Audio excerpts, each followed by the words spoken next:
يا راغبا في كل علم نافع. ينمو العلم ويتقدم بتقنياته ومجالاته، ومعه نطور أدواتنا في تقديم العلم الشرعي. أكاديمية زاد أكاديمية ينبوعها صاف ليروي غلة الظمآن. هذا كتاب الله روح قلوبنا، خير الدروس تعلم القرآن. بشرى لنا زاد أكاديمية للعلم كالأزهار في البستان. بسم الله الرحمن الرحيم. الحمد لله رب العالمين، وصلى الله وسلم وبارك على نبينا محمد وعلى آله وأصحابه والتابعين لهم بإحسان إلى يوم الدين. I start in the name of Allah, the Compassionate, the Merciful. All praise is due to Allah, the Almighty, and may the peace and blessings of Allah be upon His Prophet Muhammad, his family, his companions, and all of his followers until the day of reckoning. I welcome you to this new lesson and episode from the series of Tafsir, Level 4 at Zad Academy. And today we are dealing with Surah Al-Masad. It's a Meccan surah revealed before the hijrah of the Prophet sallallahu alaihi wasallam. In this surah, Allah Azza wa Jalla says the following after A'udhu billahi minash shaitanir rajim. Bismillahir rahmanir rahim. تبت يدا أبي لهب وتب ما أغنى عنه ماله وما كسب سيصلى نارا ذات لهب وامرأته حمالة الحطب في جيدها حبل من مسد.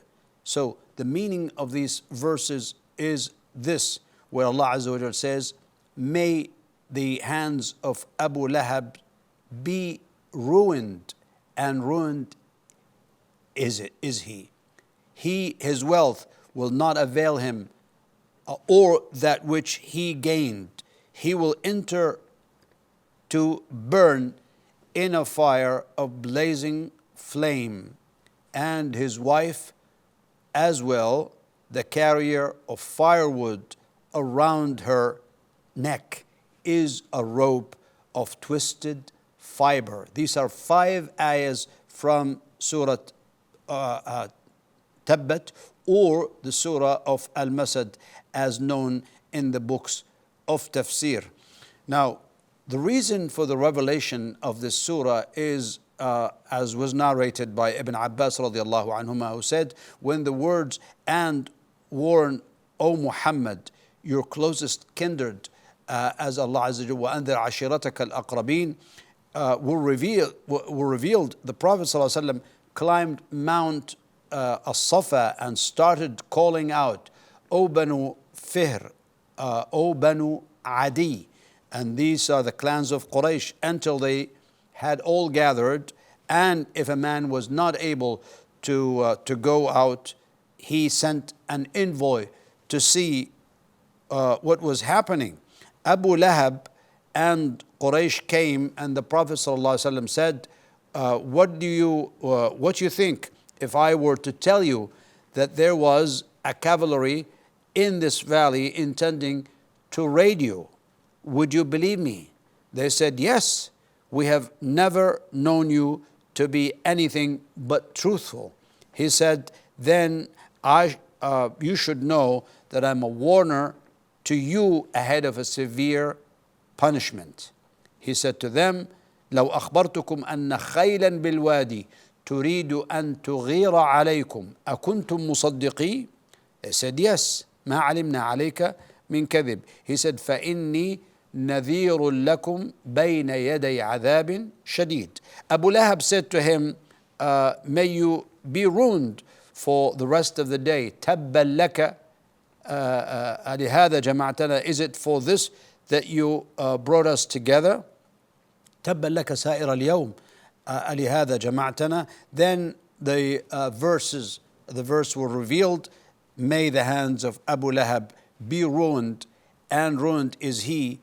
His wealth will not avail him, or that which he gained. ما أغنى عنه ماله وما كسب. So that is the reason for the revelation of this surah. Coming to the commentary, may the hands of Abu Lahab be ruined, and ruined is he, is refers to the loss and the doom that Allah Azza wa Jal addresses also elsewhere when he said, وَمَا كَيْدُ فِرْعَوْنَ إِلَّا فِي تَبَابٍ.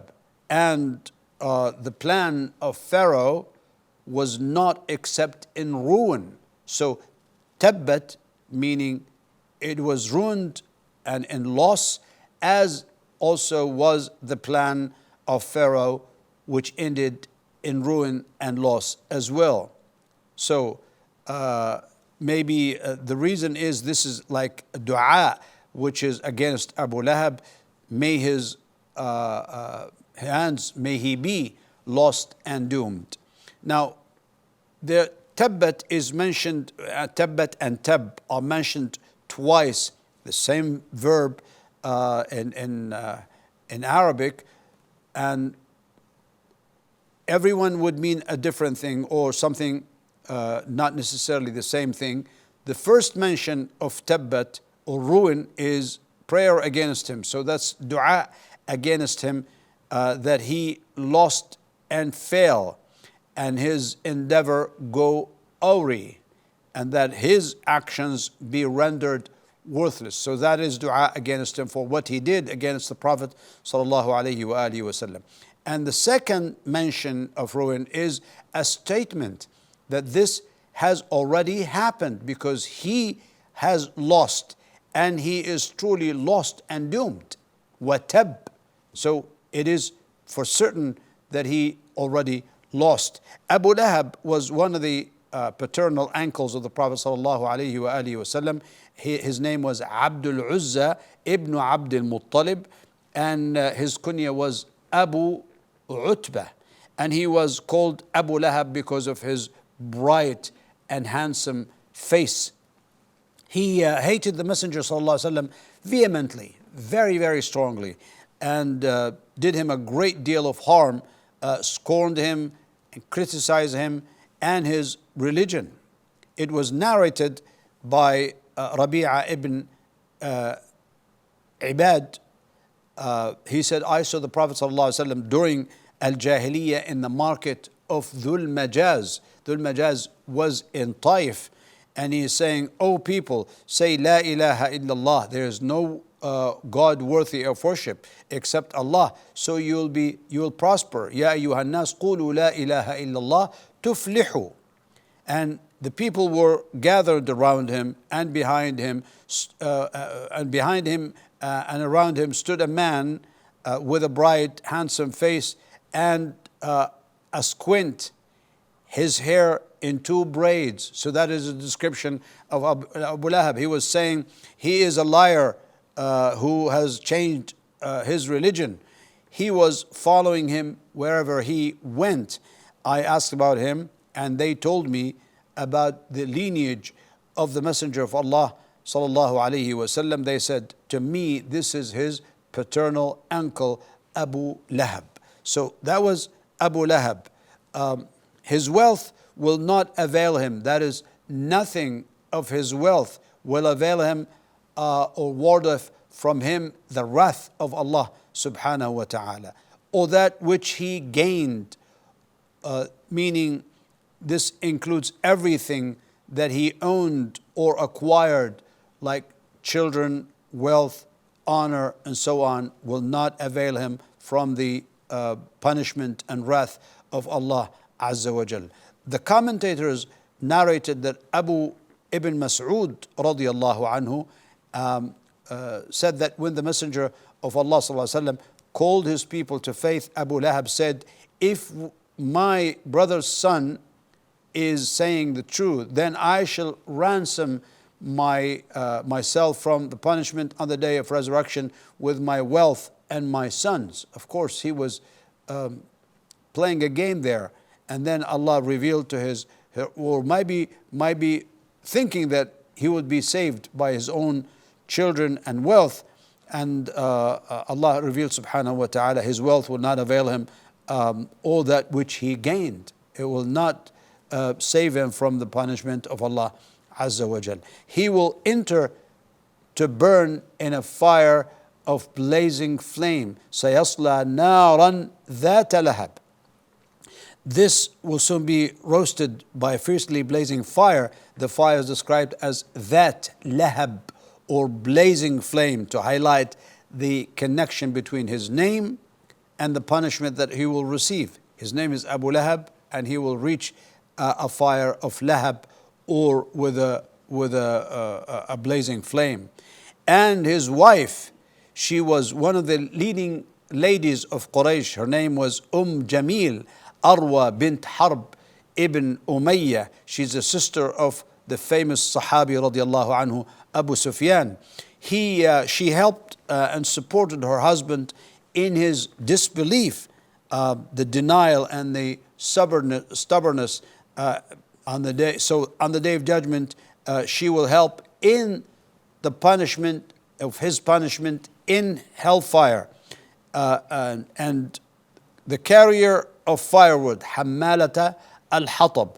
The word translated here as carrier appears in intensive form. It's not Hamilat al-Hatab as we say in Arabic, but rather Hammalat al-Hatab. She carries the wood or firewood time after time, or in a great deal. And the scholar stated that she used to carry wood in which there were thrones, and place it in the path of the Prophet sallallahu alaihi wasallam. When Abu Lahab was warned of a punishment that matched his kunya, also his wife was also warned of a punishment that matches her action. So she was warned that she will carry firewood as she carried firewood in this world, she will carry firewood in hell to fuel for her husband's punishment. Around her neck is a rope of twisted fiber. في جيدها حبل من مسد. This is a thick and rough robe of which the fibers are twisted tightly. Sa'id ibn Musayyib, one of the tabi'een, rahimahullah, said she had a fine necklace of which she said, I shall certainly spend it in fighting Muhammad. So Allah Azza wa Jal will punish her by placing a rope of fire on her neck on the day of judgment. Now, what we can learn from this surah is Allah Azza wa Jal recorded in His noble book that He will will be read for eternity, news of His wrath against Abu Lahab and his wife. So since they were so much in this fight and hate of the religion of the Prophet sallallahu alaihi wasallam, Allah Azza wa Jal put His wrath upon them, and then they will receive the requital on the day of judgment because of what they did. And that should warn anyone who's going against the religion of the Prophet sallallahu alaihi wasallam, and how grave an offense it is to bar people from the path of Allah Azza wa Jal and to stand in their way of the call of truth. So if you're not even accepting that truth, so stay away from it. Of course, denying it is in of itself is a rejection and kufr, as we understand, but also going against it and putting obstacles on the way and fighting it is going to be met with severe punishment on the day of judgment. Also, Allah Azza wa Jal has knowledge of how things will turn out. Now, Allah Azza wa Jal revealed this surah when Abu Lahab and his wife were alive, and yet he did not do anything. He did not accept Islam. And then as Allah Azza wa Jal warned him and promised him that he will be in hellfire receiving punishment, actually they did not do anything against it. They did not prove the Prophet or Allah Azza wa Jal as wrong, and of course they will receive this punishment on the day of judgment. Going to the activities, what is the difference between the fire and the second mentions, the first and the second mentions of ruin in the verse, may the hands of Abu Lahab be ruined, and ruined is he. Well, we understand that the first one is a prayer upon him, is a dua against him, and the second one is a statement of what exactly happened, that he already received loss and ruin and doom. The surah is miraculous in that it foretold the unseen. Well, we already talked about that. That Abu Lahab and his wife were alive when they received and heard this warning against him of Allah's wrath on the Day of Judgment and the kind of punishment they will receive in hellfire, and yet they did not choose to become Muslims, and they did not accept Islam, and they went to and they died as non-Muslims, and they will receive the punishment as promised by Allah Azza wa Jal in the hereafter. What is meant by the word tabbat? We said tabbat is like has lost and doomed, and the word al-jid. Al-jid is the neck. So, and al-masad. What is al-masad? Al-masad is twisted fiber, and that's exactly what the meanings of these words are. And that brings us to the end of our lesson for today. Until we meet, inshallah, in the coming lesson, I leave you with Allah's care and protection. Wassalamu alaikum wa rahmatullahi wa barakatuh. يا راغبا في كل علم نافع ينمو العلم ويتقدم بتقنياته ومجالاته، ومعه نطور أدواتنا في تقديم العلم الشرعي. أكاديمية زاد أكاديمية ينبوعها